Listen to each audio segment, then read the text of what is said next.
হৈছে এই বিষয়টো আপোনালোকে কেনেকৈ দৃষ্টি দিছে জুবিন গাৰ্গৰ যদি হত্যা হৈছে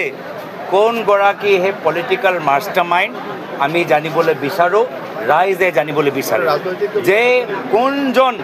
কোনজন সেই শক্তিশালী ব্যক্তি যিনে গোটেইখিনি পৰিকল্পনা কৰিলে আমি সেইগৰাকী ব্যক্তি নামটো ৰাজহুৱা হোৱাটো বিচাৰোঁ পলিটিকেল মাৰ্ডাৰ নেকি আমি গোটেই যদি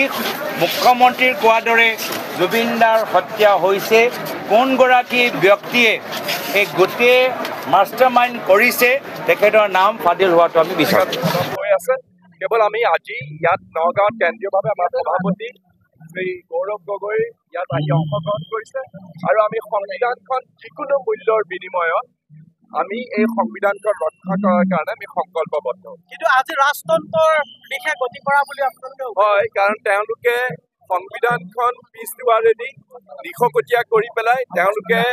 এই বিজেপিয়ে এটা ৰাজতন্ত্ৰ চলোৱাৰ বা সংবিধানৰ ভিত্তিক তেওঁলোকে বীজ বাষ্প ছটিয়াই দূষিত কৰিবৰ কাৰণে চেষ্টা কৰিছে অপব্যাখ্যা দিবলৈ চেষ্টা কৰিছে গতিকে আমি এই সংবিধানখন ৰক্ষা কৰিবৰ বাবে আমি